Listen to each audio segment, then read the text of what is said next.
ಸೌಜನ್ಯ ಕಿಡ್ನಾಪ್ನ ಪ್ರತ್ಯಕ್ಷ ಸಾಕ್ಷಿ ಎಂದು ಹೇಳಿಕೊಂಡಿದ್ದಂತಹ ಮಂಡ್ಯದ ಮಾಸ್ಕ್ ಲೇಡಿ ಇಂದು ಎಸ್ಐಟಿ ವಿಚಾರಣೆಗೆ ಹಾಜರಾಗಿದ್ದಾರೆ. ಮಂಡ್ಯದ ಮಹಿಳೆ ಗೌಪ್ಯವಾಗಿ ಎಸ್ಐಟಿ ಮುಂದೆ ಹಾಜರಾಗಿದ್ದು ಎಸ್ಐಟಿ ಅಧಿಕಾರಿಗಳು ಇದೀಗ ಫುಲ್ ಗ್ರಿಲ್ ಅನ್ನು ನಡೆಸಿದ್ದಾರೆ. ಇನ್ನು ರಿಪಬ್ಲಿಕ್ ಕನ್ನಡದ ಮುಂದೆ ಕೂಡ ಸಾಕಷ್ಟು ವಿಚಾರಗಳನ್ನು ಹಂಚಿಕೊಂಡಿದ್ದ ಮಾಸ್ಕ್ ಲೇಡಿ ಸೌಜನ್ಯ ಕಿಡ್ನಾಪ್ ಬಗ್ಗೆ ಮಾತನಾಡಿದ್ರು. ಈ ಮಹಿಳೆಯ ಹೇಳಿಕೆಗಳ ಬಗ್ಗೆ ರಿಪಬ್ಲಿಕ್ ಕನ್ನಡ ಸಾಕಷ್ಟು ಹಲವಾರು ಪ್ರಶ್ನೆಗಳನ್ನು ಕೂಡ ಇಟ್ಟಿತ್ತು. ಧರ್ಮಸ್ಥಳ ತಲೆಬುರುಡೆ ಕೇಸಿನಲ್ಲಿ ಸದ್ಯ ನ್ಯಾಯಾಂಗ ಬಂಧನದಲ್ಲಿರುವಂತಹ ಚಿನ್ನಯ್ಯ ನಾಳೆ ನ್ಯಾಯಾಧೀಶರ ಮುಂದೆ ಹಾಜರಾಗಲಿದ್ದಾನೆ. ಬಿಎನ್ಎಸ್ಎಸ್ 183 ಅಡಿ ಹೇಳಿಕೆಯನ್ನು ನೀಡಲು ಆಗಮಿಸಲಿದ್ದಾನೆ. ಹೀಗಾಗಿ ನಾಳೆ ಚಿನ್ನಯ್ಯ ಏನ್ ಹೇಳಿಕೆಯನ್ನು ನೀಡಬಹುದು ಎಂಬ ಬಗ್ಗೆ ಕುತೂಹಲ ಹೆಚ್ಚಾಗಿದೆ. ಇತ್ತ ಬುರುಡೆ ಗ್ಯಾಂಗ್ನಿಂದ ದಿನಕ್ಕೊಂದು ಚಿನ್ನಯ್ಯನ ವಿಡಿಯೋ ರಿಲೀಸ್ ಆಗ್ತಾ ಇದೆ. ಈಗ ವಿಡಿಯೋ ಹೇಳಿಕೆಗಳ ಬಗ್ಗೆಯೂ ಕೂಡ ಚಿನ್ನಯ್ಯನನ್ನ ಪ್ರಶ್ನೆ ಮಾಡುವ ಸಾಧ್ಯತೆ ಇದೆ. ಹೀಗಾಗಿ ನಾಳೆ ಚಿನ್ನಯ್ಯ ಏನ್ ಹೇಳಿಕೆಯನ್ನು ನೀಡುತ್ತಾನೆ ಅನ್ನೋದರ ಮೇಲೆ ಬಿ ಗ್ಯಾಂಗ್ನ ಭವಿಷ್ಯ ನಿಂತಿದೆ. ಹುನಗುಂದ ತಾಲೂಕಿನ ಕೂಡಲ ಸಂಗಮದಲ್ಲಿ ಪಂಚಮಸಾಲಿ ಪೀಠದಿಂದ ಉಚ್ಚಾಟನೆಗೊಳಗಾದಂತಹ ಬಸವಜಯ ಮೃತ್ಯುಂಜಯ ಶ್ರೀಗಳು ಭಕ್ತರ ಜೊತೆ ಸಭೆಯನ್ನು ನಡೆಸಲಿದ್ದಾರೆ. ಐಕ್ಯ ಮಂಟಪದ ಆವರಣದಲ್ಲಿ ದೊಡ್ಡ ಆಲದ ಮರದ ಕೆಳಗೆ ಉಚ್ಚಾಟಿತ ಶ್ರೀಗಳು ಮೀಟಿಂಗ್ ಅನ್ನು ಮಾಡಿದ್ದಾರೆ. ಪಂಚಮಸಾಲಿ ಪೀಠದಿಂದ ಉಚ್ಚಾಟನೆ ಕುರಿತು ಚರ್ಚೆಯನ್ನು ನಡೆಸಿದ್ದಾರೆ. ಮುಂದಿನ ನಿರ್ಧಾರಗಳ ಬಗ್ಗೆ ಕೂಲಂಕುಷವಾಗಿ ಹಾಗೂ ತಮ್ಮ ಅಭಿಪ್ರಾಯವನ್ನು ಸಂಗ್ರಹಿಸಿದ್ದಾರೆ. ಬಸವ ಮೃತ್ಯುಂಜಯ ಶ್ರೀ ಉಚ್ಚಾಟನೆ ಬೆನ್ನಲ್ಲೇ ಹುನಗುಂದ ತಾಲೂಕಿನ ಕೂಡಲ ಸಂಗಮ ಪಂಚಮಸಾಲಿ ಪೀಠಕ್ಕೆ ಬೀಗ ಹಾಕಲಾಗಿದೆ. ಪಂಚಮಸಾಲಿ ಪೀಠದ ವ್ಯಾಪ್ತಿಯಲ್ಲಿ ಪೊಲೀಸ್ ಬಿಗಿ ಭದ್ರತೆ ನೀಡಲಾಗಿದ್ದು 20ಕ್ಕೂ ಅಧಿಕ ಪೊಲೀಸರು ಡಿಎಆರ್ 10 ಕಡೆ ನಿಯೋಜನೆ ಮಾಡಲಾಗಿದೆ. ಪೀಠದ ಕಡೆ ಯಾರೂ ಹೋಗದಂತೆ ಪೊಲೀಸರು ನಿರ್ಬಂಧವನ್ನು ಹೇರಿದ್ದಾರೆ.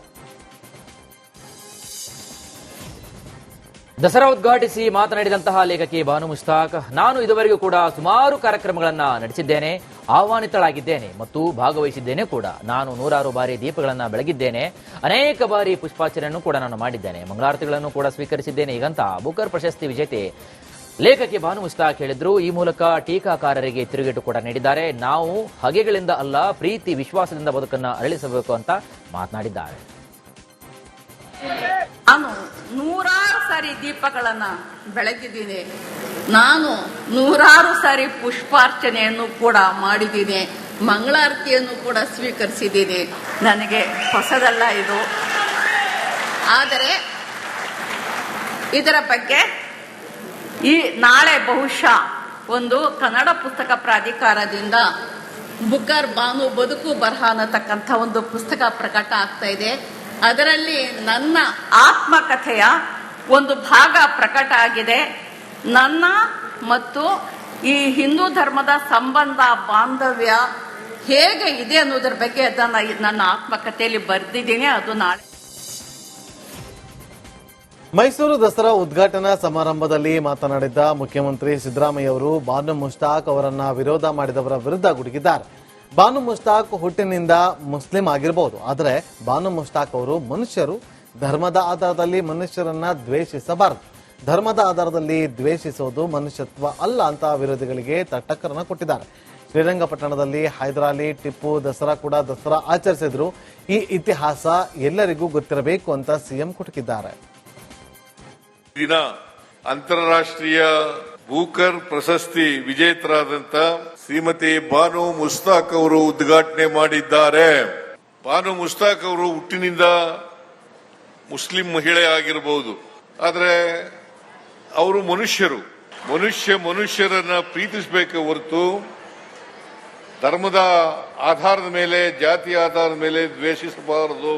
ನಾವೆಲ್ಲ ಮನುಷ್ಯರು, ನಾವು ಪರಸ್ಪರ ಪ್ರೀತಿಯಿಂದ ಇರಬೇಕೆ ಹೊರತು ಪರಸ್ಪರ ದ್ವೇಷದಿಂದ ಇರಬಾರದು. ಅದು ಮನುಷ್ಯತ್ವದ ಲಕ್ಷಣ ಅಲ್ಲ.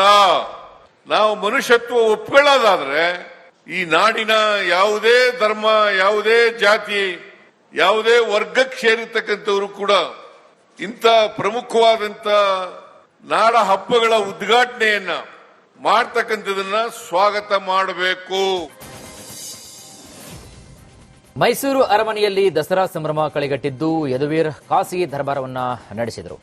ಅರಮನೆಯ ದರ್ಬಾರ್ ಹಾಲ್ನಲ್ಲಿ ರತ್ನ ಖಚಿತವಾದಂತಹ ಸಿಂಹಾಸನವನ್ನವೇರಿ ಯದುವೀರ್ ಕೃಷ್ಣದತ್ತ ಚಾಮರಾಜ ಒಡೆಯರ್ ರಾಜ ಪೋಷಾಕಗಳನ್ನು ಧರಿಸಿ 11 ಬಾರಿ ದರ್ಬಾರನ್ನ ನಡೆಸಿದರು. ಗುಲಾಬಿ ಬಣ್ಣದ ರಾಜ ಪೋಷಾಕಿನಲ್ಲಿ ನೇರಳೆ ಬಣ್ಣದ ಪೇಟವನ್ನು ಧರಿಸಿ ಯದುವೀರ್ ಅವರು ಕಂಗೊಳಿಸಿದರು.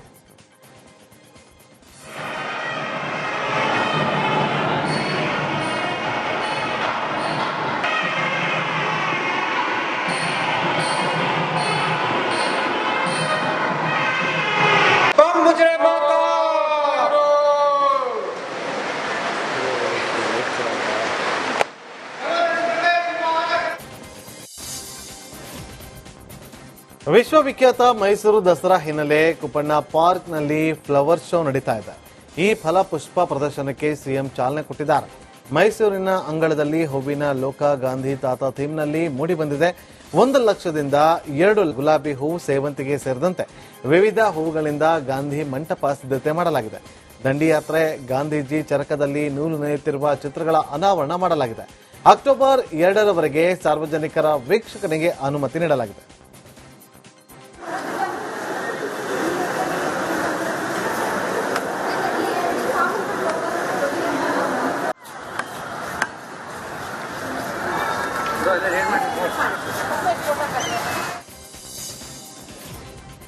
ಮೈಸೂರಿನ ಮಹಾರಾಜ ಕಾಲೇಜು ಮೈದಾನದಲ್ಲಿ ಆಹಾರ ಮೇಳಕ್ಕೆ ಸಿಎಂ ಸಿದ್ದರಾಮಯ್ಯನವರು ಚಾಲನೆ ನೀಡಿದರು. ಈ ಬಾರಿ 157 ವಿವಿಧ ಮಳಿಗೆಗಳಿಗೆ ಅವಕಾಶ ಕೂಡ ಕಲ್ಪಿಸಲಾಗಿದೆ. ವೇದಿಕೆಯಲ್ಲಿ ಪ್ರತಿದಿನ ಸಂಜೆ ಸಾಂಸ್ಕೃತಿಕ ಕಾರ್ಯಕ್ರಮ ಏರ್ಪಡಿಸಲಾಗಿದೆ. ಕಳೆದ ಬಾರಿ 10 ಲಕ್ಷ ಜನರು ಆಹಾರ ಮೇಳದಲ್ಲಿ ಭಾಗಿಯಾಗಿದ್ದರು. ಈ ಬಾರಿ ಪ್ರವಾಸಿಗರ ಸಂಖ್ಯೆ ಹೆಚ್ಚಾಗುವ ನಿರೀಕ್ಷೆ ಇದೆ ಅಂತ ಆಹಾರ ಮೇಳ ಸಮಿತಿ ಕಾರ್ಯಾಧ್ಯಕ್ಷ ಚಂದ್ರಶೇಖರ್ ಹೇಳಿದ್ದಾರೆ. ಇವತ್ತಿಂದ 5ನೇ ತಾರೀಕುವರೆಗೂ ನಾವು ಲಾಸ್ಟ್ ಟೈಮ್ ಎಲ್ಲ 10 ಡೇಸ್ ಮಾಡಿದ್ರಿ. ಈ ಸರಿ 15 ದಿನ ನಾವು ಅವಕಾಶ ಮಾಡಿಕೊಟ್ಟಿದ್ದಿಲ್ಲ. ಯಾಕೆಂದ್ರೆ ಹೋದ ವರ್ಷ ಕಳೆದ ಬಾರಿ 10 ಲಕ್ಷ ಜನ ಬಂದಿದ್ರು.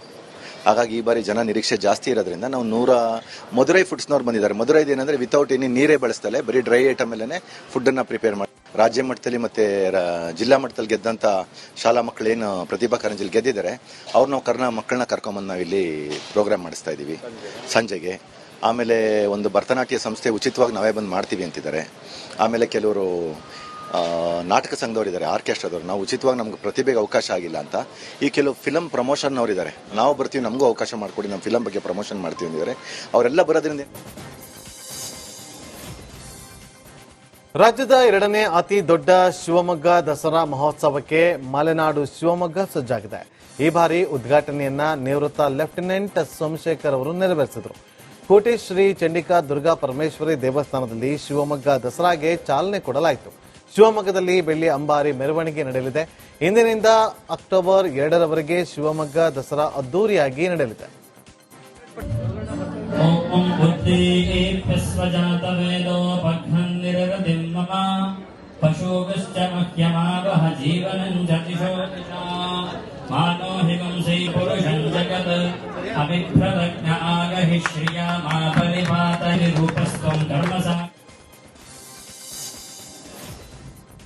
ಬೆಂಗಳೂರಿನಲ್ಲಿ ಲಿವಿಂಗ್ ಟುಗೆದರ್ನಲ್ಲಿದ್ದು ಚಾಕು ಇರಿತಕ್ಕೆ ಒಳಗಾಗಿದ್ದಂತಹ ರೇಖಾ ಎಂಬಾಕೆ ಚಿಕಿತ್ಸೆ ಫಲಕಾರಿಯಾಗದೆ ಮೃತಪಟ್ಟಿದ್ದಾಳೆ.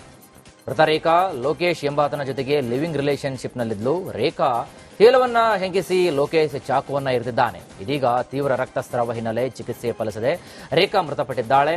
ಕಾಮಾಕ್ಷಿಪಾಳ್ಯ ಪೊಲೀಸರು ಆರೋಪಿ ಲೋಕೇಶ್ಗಾಗಿ ಶೋಧವನ್ನು ನಡೆಸ್ತಾ ಇದ್ದಾರೆ. ಮನೆಯಲ್ಲಿ ಮಾರಕಾಸ್ತ್ರ ಹೊಂದಿದ ಪ್ರಕರಣದಲ್ಲಿ ಮಹೇಶ್ ಶೆಟ್ಟಿ ತಿಮರೋಡಿಗೆ ವಿಚಾರಣೆಗೆ ಹಾಜರಾಗುವಂತೆ ಪೊಲೀಸರು 2ನೇ ಬಾರಿಗೆ ನೋಟಿಸ್ ಜಾರಿ ಮಾಡಿದ ಬೆನ್ನಲ್ಲೇ ತಿಮರೋಡಿಗೆ ಬಂಧನ ಭೀತಿ ಹೆಚ್ಚಾಗಿದೆ. ಈ ಬೆನ್ನಲ್ಲೇ ಮಹೇಶ್ ಶೆಟ್ಟಿ ತಿಮರೋಡಿ ಜಾಮೀನು ಅರ್ಜಿ ಸಲ್ಲಿಕೆಗೆ ಸಿದ್ಧತೆ ನಡೆಸಿದ್ದಾರಂತೆ. ಮಂಗಳೂರು ಜಿಲ್ಲಾ ನ್ಯಾಯಾಲಯದಲ್ಲಿ ನಿರೀಕ್ಷಣಾ ಜಾಮೀನು ಅರ್ಜಿ ಸಲ್ಲಿಕೆ ಮಾಡೋದಕ್ಕೆ ತಿಮರೋಡಿ ಪರ ವಕೀಲರು ಮುಂದಾಗಿದ್ದಾರಂತೆ.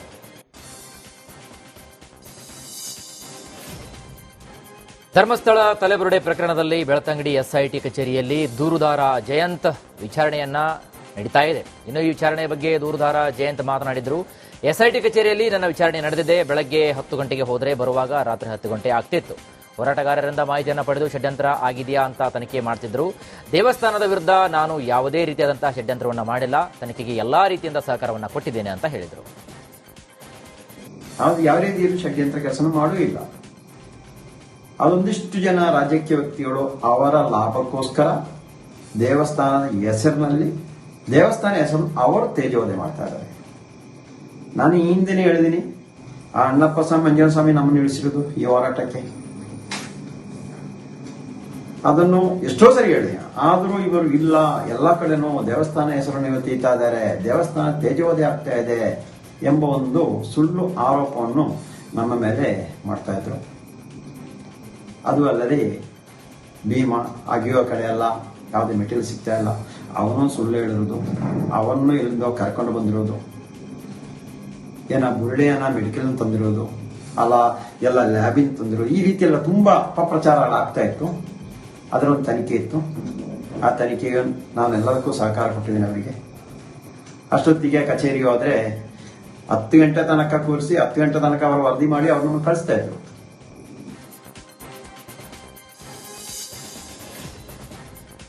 ರಾಜ್ಯ ಸರ್ಕಾರದ ಮಹತ್ವಾಕಾಂಕ್ಷೆಯ ಸಾಮಾಜಿಕ ಮತ್ತು ಶೈಕ್ಷಣಿಕ ಸಮೀಕ್ಷೆ ಪುನರ್ ಆರಂಭವಾಗಿದೆ. ಬೆಳಗಾವಿ ರಾಮನಗರದಲ್ಲಿ ಸರ್ವೆಗೆ ಚಾಲನೆ ಸಿಕ್ಕಿದ್ದು, ಕಾರ್ಯಕ್ರಮದಲ್ಲಿ ಜಿಲ್ಲಾಧಿಕಾರಿ ಮೊಹಮ್ಮದ್ ರೋಷನ್, ಶಾಸಕ ಆಸಿಫ್ ಸೇಠ್ ಭಾಗಿಯಾಗಿದ್ದರು. ಜಿಲ್ಲೆಯ 12 ಲಕ್ಷ ಮನೆಗಳ ಸರ್ವೆ ಕಾರ್ಯ ಶುರುವಾಗಿದೆ. ಕುಟುಂಬ ಸದಸ್ಯರ ಮಾಹಿತಿ, ಶೈಕ್ಷಣಿಕ ವಿವರ, ಮೀಸಲಾತಿಯಿಂದ ಪಡೆದಿರುವ ಸೌಲಭ್ಯ ಸೇರಿ ಒಟ್ಟು 60 ಪ್ರಶ್ನೆಗಳನ್ನು ಸರ್ವೆ ಅಧಿಕಾರಿಗಳು ಕೇಳುತ್ತಿದ್ದಾರೆ. ಓರ್ವ ಶಿಕ್ಷಕನಿಗೆ ಗರಿಷ್ಠ 150 ಮನೆ ಸರ್ವೆ ಮಾಡೋದು ಕಡ್ಡಾಯವಾಗಿದೆ. ಇನ್ನು ಇವತ್ತಿನಿಂದ ರಾಜ್ಯದಲ್ಲಿ ಸಾಮಾಜಿಕ ಮತ್ತು ಶೈಕ್ಷಣಿಕ ಸಮೀಕ್ಷೆ ಆರಂಭಗೊಂಡಿದೆ. ದಾವಣಗೆರೆಯಲ್ಲಿ ಜಿಲ್ಲಾಧಿಕಾರಿ ಡಾಕ್ಟರ್ ಗಂಗಾಧರ ಸ್ವಾಮಿ ಚಾಲನೆ ನೀಡಿದರು. ಕುಂದುವಾಡ ಕೆರೆ ರಸ್ತೆಯಲ್ಲಿನ ಒಳಾಂಗಣ ಕ್ರೀಡಾಂಗಣದ ಬಳಿ ಮನೆಯಿಂದ ಚಾಲನೆ ಕೂಡ ನೀಡಲಾಯಿತು. ಒಟ್ಟು 3,876 ಸಿಬ್ಬಂದಿಗಳಿಂದ ಸಮೀಕ್ಷೆ ನಡೆಯಲಿದೆ. ಜಿಲ್ಲೆಯಲ್ಲಿ ಒಟ್ಟು 2,057 ಬ್ಲಾಕ್ಗಳಿದ್ದು, ಪ್ರತಿ ಬ್ಲಾಕ್ನಲ್ಲಿ 70ರಿಂದ 160 ಕುಟುಂಬಗಳದಂತೆ ವಿಂಗಡಣೆ ಮಾಡಲಾಗಿದೆ. ಒಬ್ಬ ಸಮೀಕ್ಷೆದಾರ ಕನಿಷ್ಠ ಪಕ್ಷ 70ರಿಂದ ಗರಿಷ್ಠ 160 ಕುಟುಂಬ ಸಮೀಕ್ಷೆಯನ್ನು ಮಾಡಲಿದ್ದಾರೆ. ಪ್ರಾಥಮಿಕ ಶಾಲಾ ಶಿಕ್ಷಕರು, ಪ್ರೌಢಶಾಲೆಯ ವಿಶೇಷ ಶಿಕ್ಷಕರು ಸೇರಿದಂತೆ ಶಿಕ್ಷಣ ಇಲಾಖೆಯ ಬಹುತೇಕ ಅಧಿಕಾರಿಗಳು ಮತ್ತು ಸಿಬ್ಬಂದಿಗಳು ಭಾಗಿಯಾಗಿದ್ದಾರೆ. ಗ್ರಾಮ ಪಂಚಾಯಿತಿ ಮಟ್ಟದಲ್ಲಿ ಪಿಡಿಒ ಹಾಗೂ ಪಂಚಾಯತ್ ಸಿಬ್ಬಂದಿ ಭಾಗಿಯಾಗಿದ್ದು, ಪ್ರತಿ ಮನೆಯಲ್ಲಿ ಸಮೀಕ್ಷೆದಾರರು ಸರ್ಕಾರವನ್ನು ಗುರುತಿಸಿದಂತಹ ಪ್ರಶ್ನೆಗಳ ಮೂಲಕ ಮಾಹಿತಿ ಸಂಗ್ರಹವನ್ನು ಮಾಡುತ್ತಿದ್ದಾರೆ. ಪ್ರಧಾನಿ ನರೇಂದ್ರ ಮೋದಿಯವರ ಜಿಎಸ್ಟಿ ಕಡಿತ ಮಾಡಿರುವುದನ್ನು ಜನ ಸ್ವಾಗತಿಸಿದ್ದಾರೆ. ಚಿತ್ರದುರ್ಗದಲ್ಲಿ ಬಿಜೆಪಿ ಕಾರ್ಯಕರ್ತರು ನಗರದ ಗಾಂಧಿ ವೃತ್ತದಲ್ಲಿ ಪಟಾಕಿ ಸಿಡಿಸಿ ಸಿಹಿ ಹಂಚಿ ಸಂಭ್ರಮಿಸಿದ್ದಾರೆ. ಬಿಜೆಪಿ ಜಿಲ್ಲಾಧ್ಯಕ್ಷ ಕೆಟಿ ಕುಮಾರಸ್ವಾಮಿ ಹಾಗೂ ರೈತ ಯುವ ಮೋರ್ಚಾದ ವೆಂಕಟೇಶ್ ಕಾರ್ಯಕ್ರಮದ ನೇತೃತ್ವವನ್ನು ವಹಿಸಿದ್ದು, ಕೇಂದ್ರ ಸರ್ಕಾರ ಹಾಗೂ ಮೋದಿ ಪರ ಘೋಷಣೆ ಕೂಗಿ ಸಂಭ್ರಮಿಸಿದ್ದಾರೆ.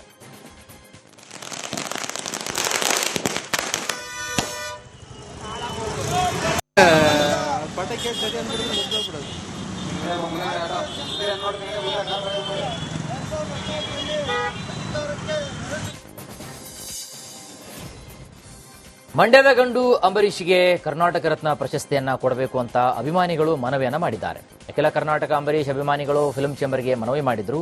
ಅಂಬರೀಷ್ ಅವರು ಸೆಂಟ್ರಲ್ ಮಿನಿಸ್ಟರ್ ಆಗಿದ್ರು. ನಾವು ಕೂಡ ಕರ್ನಾಟಕ ಸರ್ಕಾರಕ್ಕೆ ಮನವಿ ಪತ್ರವನ್ನು ಸಲ್ಲಿಸ್ತಾ ಇದ್ದೇವೆ. ನವೆಂಬರ್ನಲ್ಲಿ ವಿಷ್ಣುವರ್ಧನ್ ಜೊತೆಯಲ್ಲಿ ಅಂಬರೀಷ್ಗೆ ಕರ್ನಾಟಕ ರತ್ನ ಕೊಡ್ಲಿ ಅಂತ ಫಿಲ್ಮ್ ಚೇಂಬರ್ ಅಧ್ಯಕ್ಷ ಸಾರಾ ಗೋವಿಂದ್ ಹೇಳಿದರು.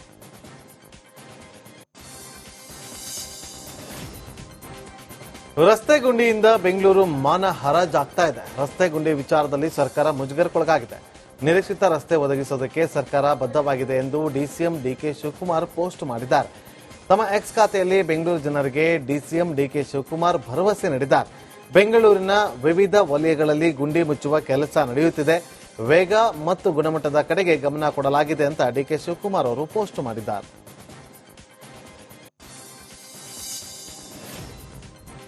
ಜಾತಿ ಗಣತಿ ವಿಚಾರದ ಬಗ್ಗೆ ಬೀದರ್ನಲ್ಲಿ ಮಾಜಿ ಶಾಸಕ ಪ್ರಕಾಶ್ ಖಂಡ್ರೆ ಪ್ರತಿಕ್ರಿಯೆಯನ್ನು ನೀಡಿದ್ದಾರೆ. ಮುಖ್ಯಮಂತ್ರಿ ಸಿದ್ದರಾಮಯ್ಯ ರಾಜ್ಯದಲ್ಲಿ ಬ್ರಿಟಿಷರ ಆಡಳಿತವನ್ನು ನಡೆಸ್ತಾ ಇದ್ದಾರೆ. ಜಾತಿ ಜನಗಣತಿ ಹೆಸರಿನಲ್ಲಿ ಹಿಂದೂ ಧರ್ಮ ಒಡೆಯುವಂತಹ ಕೆಲಸಕ್ಕೆ ಮುಂದಾಗಿದ್ದಾರೆ. ಆ ಧರ್ಮ, ಈ ಧರ್ಮ, ಆ ಜಾತಿ, ಈ ಜಾತಿ ರಾಜ್ಯದ ಇತಿಹಾಸದಲ್ಲಿ ಯಾರೂ ಕೂಡ ಮಾಡಿಲ್ಲ. ಆದರೆ ಸಿಎಂ ಸಿದ್ದರಾಮಯ್ಯ ಮಾಡಲು ಹೊರಟಿದ್ದಾರೆ. ಇನ್ನು ಸರ್ಕಾರದ ತಪ್ಪು ವೈಫಲ್ಯಗಳನ್ನು ಮುಚ್ಚಿಕೊಳ್ಳಲು ಧರ್ಮ ಜಾತಿ ಒಡೆಯುವಂತಹ ಕೆಲಸಕ್ಕೆ ಸಿಎಂ ಮುಂದಾಗಿದ್ದಾರೆ ಅಂತ ಕಿಡಿಕಾರಿದ್ದಾರೆ. ಮೊಘಲರು ಬಂದು ಭಾರತ್ ಮೇಲೆ ಆಳ್ವಿಕೆ ಮಾಡ್ರು. ಹಿಂದೂಗಳೇನದ ನಡುವೇನದ ಜಗಳ ಹಚ್ಚಿ ಹಿಂದೂಗಳು ಡಿವೈಡ್ ಮಾಡಿ, ಅದ ನಂತರ ಬ್ರಿಟಿಷರು ಬಂದ್ರು ಇದೇ ಆಟ ಆಡ್ರು. ಹಿಂದೂಗಳಿಗೆಲ್ಲ ಏನದ ಡಿವೈಡ್ ಮಾಡಿ, ಹಿಂದಿ ರಾಜರಿಗೆ ಏನದ ಡಿವೈಡ್ ಮಾಡಿ ಬ್ರಿಟಿಷರು ರೂಲ್ ಮಾಡಿದ್ರು. ಅದೇ ರೂಲ್ ಇವತ್ತು ಕಾಂಗ್ರೆಸ್ ಮುಖ್ಯಮಂತ್ರಿ ಸಿದ್ದರಾಮಯ್ಯ ಅವರು ಮಾಡ್ತಾ ಇದ್ದಾರೆ. ಹಾಸನ ಬೇಲೂರಿನಲ್ಲಿ ಗಣೇಶ ವಿಗ್ರಹಕ್ಕೆ ಚಪ್ಪಲಿ ಹಾರ ಹಾಕಿದ್ದಕ್ಕೆ ಹಿಂದೂ ಪರ ಸಂಘಟನೆಗಳು ಸಿಡಿದೆದ್ದಿದ್ದಾರೆ. ಇವತ್ತು ಮಧ್ಯಾಹ್ನ ತನಕ ಬೇಲೂರು ಬಂದ್ ಮಾಡಲಾಗಿತ್ತು. ಪ್ರಸಿದ್ಧ ವಿನಾಯಕನಿಗೆ ವಿಶೇಷ ಹೋಮಕ್ಕೆ ತಯಾರಿ ಮಾಡಲಾಗಿದೆ.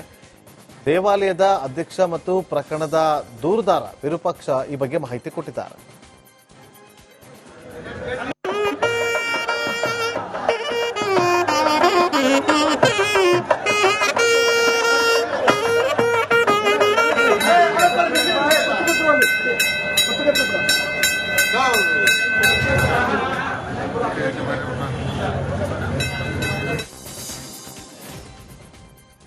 ಕಲಬುರಗಿ ಜಿಲ್ಲೆಯಲ್ಲಿ ಮಳೆರಾಯನ ಅಬ್ಬರ ಮುಂದುವರೆದಿದೆ. ಚಿಂಚೋಳಿ ತಾಲೂಕಿನ ಮಲ್ಲಾಮಾರಿ ಜಲಾಶಯದಿಂದ 4,000 ಕ್ಯೂಸೆಕ್ ಬಿಡುಗಡೆ ಮಾಡಲಾಗಿದೆ.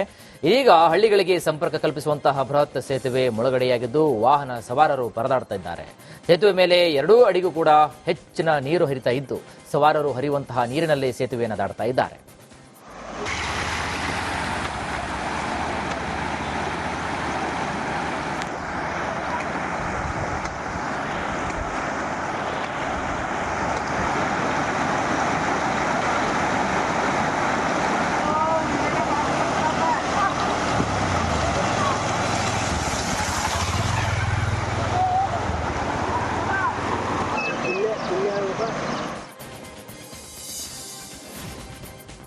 ಕಲಬುರಗಿಯಲ್ಲಿ ಮಳೆ ಹೆಚ್ಚಾದ ಬೆನ್ನಲ್ಲೇ ಬೆಣ್ಣೆತೌರ ಜಲಾಶಯದಿಂದ ನೀರನ್ನ ರಿಲೀಸ್ ಮಾಡಲಾಗಿದೆ. ಚಿತ್ತಾಪುರ ತಾಲೂಕಿನ ಕಣಸೂರು ಗ್ರಾಮಕ್ಕೆ ಜಲ ದಿಗ್ಬಂಧನವಾಗಿದೆ. ಮನೆಗಳಿಗೆ ನೀರು ನುಗ್ಗಿ ಜನ ಪರದಾಡುತ್ತಿದ್ದಾರೆ.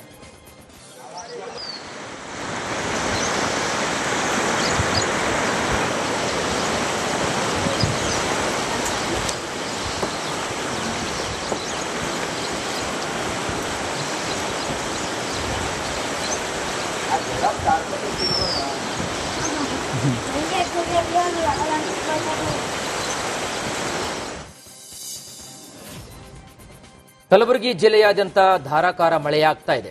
ರಣಮಳೆಗೆ ಬೆಣ್ಣೆತೋರ ನದಿ ಉಕ್ಕಿ ಹರಿತಾ ಇದೆ. ಬೆಣ್ಣೆತೋರ ನದಿಯ ನೀರು ಕಾಳಗಿ ತಾಲೂಕಿನ ಹೆಬ್ಬಾಳ ಗ್ರಾಮಕ್ಕೆ ನುಗ್ಗಿ ಜನರು ಪರದಾಡುವಂತಾಗಿದೆ. 20 ರಿಂದ 25 ಮನೆಗಳಿಗೆ ನೀರು ನುಗ್ಗಿ ಮನೆಯಲ್ಲಿರುವಂತಹ ದವಸ ಧಾನ್ಯಗಳು ಎಲ್ಲವೂ ಕೂಡ ಹಾಳಾಗಿವೆ.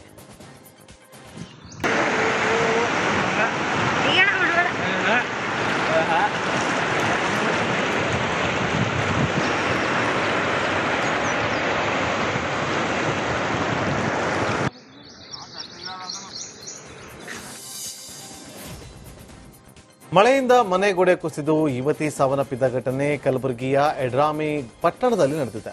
17 ವರ್ಷದ ಸಾನಿಯಾ ತಾಂಬೋಳಿ ಎಂಬ ಯುವತಿ ಮೃತಪಟ್ಟಿದ್ದು ಅವಘಡದಲ್ಲಿ 4 ಗಾಯಗಳಾಗಿದೆ. ಗಾಯಾಳುಗಳನ್ನ ಆಸ್ಪತ್ರೆಗೆ ದಾಖಲಿಸಲಾಗಿದೆ. ಎಡ್ರಾಮಿ ಪೊಲೀಸ್ ಠಾಣೆಯಲ್ಲಿ ಪ್ರಕರಣ ಕೂಡ ದಾಖಲಾಗಿದೆ. ಬಾಗಲಕೋಟೆಯ ಬಾದಾಮಿ ಪಟ್ಟಣದಲ್ಲಿ ಧಾರಾಕಾರ ಮಳೆಯಾಗ್ತಾ ಇದೆ. ವರ್ಣನ ರುದ್ರಾವತಾರಕ್ಕೆ ಜನಜೀವನ ಅಸ್ತವ್ಯಸ್ತಗೊಂಡಿದೆ. ಮೇನಬಸದಿ ಅಗಸ್ತ್ಯ ತೀರ್ಥ ಬಳಿಯ ಮನೆಗಳಿಗೆ ನೀರು ನುಗ್ಗಿದ್ದು ಜನರು ಪರದಾಡ್ತಾ ಇದ್ದಾರೆ.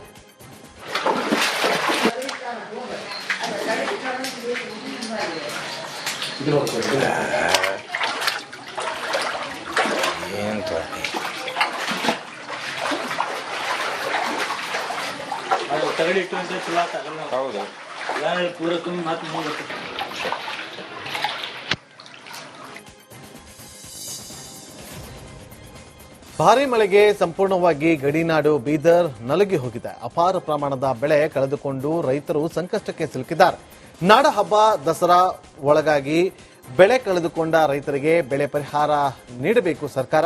ಇಲ್ಲವಾದಲ್ಲಿ ರೈತರೊಂದಿಗೆ ಸೇರಿ ಉಗ್ರ ಹೋರಾಟ ಮಾಡೋದಾಗಿ ಬಿಜೆಪಿ ನಾಯಕರು ಎಚ್ಚರಿಕೆ ನೀಡಿದ್ದಾರೆ. ಜಿಲ್ಲೆಯಲ್ಲಿ 2 ಮಂತ್ರಿಗಳಿದ್ದರೂ ರೈತರಿಗೆ ಬೆಳೆ ಹಾನಿ ಪರಿಹಾರ ಇನ್ನೂ ಸಿಗಲಿಲ್ಲ ಅಂತ ಬಿಜೆಪಿ ಮುಖಂಡ ಈಶ್ವರ್ ಸಿಂಗ್ ಠಾಕೂರ್ ಆಕ್ರೋಶವನ್ನ ಹೊರಹಾಕಿದ್ದಾರೆ. 100ಕ್ಕೆ 100% ರೈತರಿಗೆ ಸಂಪೂರ್ಣವಾದಂತಹ ಬೆಳೆ ಹಾನಿಯಾಗಿದೆ. ಅದರ ಬಗ್ಗೆ ಸಂಪೂರ್ಣ ವರದಿಯನ್ನ ಮಾಹಿತಿಯನ್ನ ಪತ್ರಿಕಾಗೋಷ್ಠಿಯ ಮುಖಾಂತರ ಸರ್ಕಾರಕ್ಕೆ ಸಂಪೂರ್ಣ ವಿವರವನ್ನು ನಾವು ಕೊಟ್ಟಿದ್ದೀವಿ. ನೀವು ಕೂಡಲೇ ಪರಿಹಾರ 50,000 ಪರಿಹಾರನ ಕೊಡಿಸಬೇಕು. ಅದಕ್ಕೆ ಕೂಡ ವೈಜ್ಞಾನಿಕ ಹಿನ್ನೆಲೆ ಕೂಡ ನಾವು ಕೊಟ್ಟಿದ್ದೇವೆ. ಯಾಕಂದ್ರೆ ಒಂದು ಹೊಲದಲ್ಲಿ ಬಿತ್ತಬೇಕಾದ್ರೆ ಅದಕ್ಕಾಗುವಂತಹ ಖರ್ಚು, ಇವತ್ತು ಮಳೆ ಕೈಗೆ ಬಂದಂತಹ ತುತ್ತು ಬಾಯಿಗೆ ಬರಲಿಲ್ಲ ಅನ್ನೋ ನಿಟ್ಟಿನಲ್ಲಿ ಎಲ್ಲ ಸರ್ವನಾಶ ಆಗಿದೆ. ಹೊಲ ಎಷ್ಟು ಕೊಡಬೇಕು ಅಂತ ಒತ್ತಾಯ ಮಾಡಿ ಒಂದು 50,000 ರೂಪಾಯಿ ಹೆಕ್ಟರ್ಗೆ ಕೊಡಬೇಕಂತ, ಎಕರೆಗೆ 50,000 ಕೊಡಬೇಕಂತ ಹೇಳಿ ನಾವು ಮಾಡಿದ್ದೀವಿ. ಮತ್ತು ಪತ್ರಿಕಾಗೋಷ್ಠಿ ಮಾಡಿ ಕೂಡ ಹೇಳಿದ್ದೀವಿ. ಮತ್ತೆ ನಾವು ಇದು ಚಿಕ್ಕೋಡಿಯಲ್ಲಿ ಡಿಸಿಸಿ ಬ್ಯಾಂಕ್ ಚುನಾವಣೆಯ ಕಾವು ಸಾಕಷ್ಟು ಜೋರಾಗಿದ್ದು ನಾಯಕರ ಮಾತುಗಳು ಹಳಿತಪ್ತಾ ಇವೆ. ಅಣ್ಣಾಸಾಹೇಬ್ ಜೊಲ್ಲೆ ವಿರುದ್ಧ ರಮೇಶ್ ಕತ್ತಿ ಆಕ್ರೋಶವನ್ನ ಹೊರಹಾಕಿದ್ದಾರೆ. ಮಾತಿನ ಬರದಲ್ಲಿ ಅಣ್ಣಾಸಾಹೇಬ್ ಜೊಲ್ಲೆ ವಿರುದ್ಧ ರಮೇಶ್ ಕತ್ತಿ ಕೆಟ್ಟ ಪದಗಳ ಬಳಕೆ ಮಾಡಿರುವ ಆರೋಪ ಕೂಡ ಕೇಳಿ ಬಂದಿದೆ. ರಮೇಶ್ ಕತ್ತಿ ಮಾತಿಗೆ ವಿರೋಧ ಕೂಡ ಸಾಕಷ್ಟು ರೀತಿಯಲ್ಲಿ ವ್ಯಕ್ತವಾಗ್ತಿದೆ.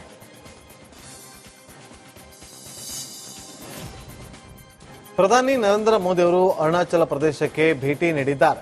ಇಟಾನಗರದಲ್ಲಿ ಪ್ರಧಾನಿ ಮೋದಿ ಅವರು ಸುಮಾರು 5,100 ಕೋಟಿಗೂ ಅಧಿಕ ಮೊತ್ತದ ವಿವಿಧ ಕಾಮಗಾರಿಗಳಿಗೆ ಚಾಲನೆ ಮತ್ತು ಶಿಲಾನ್ಯಾಸ ಮಾಡಿದರು. ಅರುಣಾಚಲದ ರಾಜಧಾನಿ ಇಟಾನಗರದಲ್ಲಿ ನಡೆದ ಕಾರ್ಯಕ್ರಮದಲ್ಲಿ ಪ್ರಧಾನಿಗೆ ಭವ್ಯ ಸ್ವಾಗತ ನೀಡಲಾಯಿತು. ವೇದಿಕೆಯ ಮೇಲೆ ಸಾಂಪ್ರದಾಯಿಕ ಟೋಪಿಯನ್ನ ಹಾಕಿ ಸ್ಮರಣೆಗೆ ಗೌರವ ಕೂಡ ನೀಡಲಾಯಿತು. तवांग के जिमेथांग सर्कल से याक के ऊन से बनी टोपी प्रदान की जा रही है। याक के ऊन से बनी हुई ये ट्रेडिशनल टोपी और अब माननीय प्रधानमंत्री महोदय जी को ग्रेट हॉर्नबिल की उड़ान भरती हुई प्रतिकृति भेंट किए जा रहे हैं। माननीय मुख्यमंत्री ಜಾರಿಗೆ ಬಂದಿದೆ. ಆರ್ಥಿಕ ವಲಯದಲ್ಲಿ ಹಲವು ಬದಲಾವಣೆಗಳು ಆಗಲಿವೆ. ದೇಶದ ಜನರಿಗೆ ಕೇಂದ್ರ ಸರ್ಕಾರ ಬಂಪರ್ ಗಿಫ್ಟ್ ನೀಡಿದ್ದು ಪ್ರಧಾನಿ ಮೋದಿಗೆ ಜನರು ಜೈಕಾರವನ್ನು ಹಾಕ್ತಿದ್ದಾರೆ. ಉತ್ತರ ಪ್ರದೇಶದ ಗೋರಖ್ಪುರದಲ್ಲಿ ಸಿಎಂ ಯೋಗಿ ಸ್ಥಳೀಯ ಅಂಗಡಿಗಳಿಗೆ ಭೇಟಿ ನೀಡಿ ಅಂಗಡಿ ಮಾಲೀಕರೊಂದಿಗೆ ಸಂವಾದವನ್ನ ನಡೆಸಿದ್ದಾರೆ.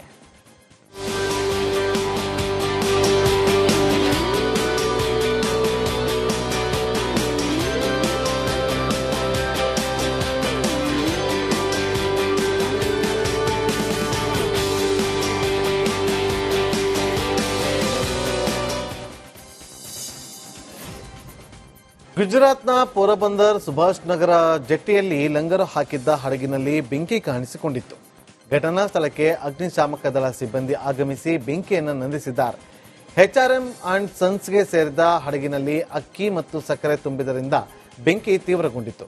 ಹಡಗನ್ನ ಸಮುದ್ರದ ಮಧ್ಯದಿಂದ ದಡಕ್ಕೆ ಎಳೆದು ತಂದು ಬೆಂಕಿ ನಂದಿಸಲಾಯಿತು.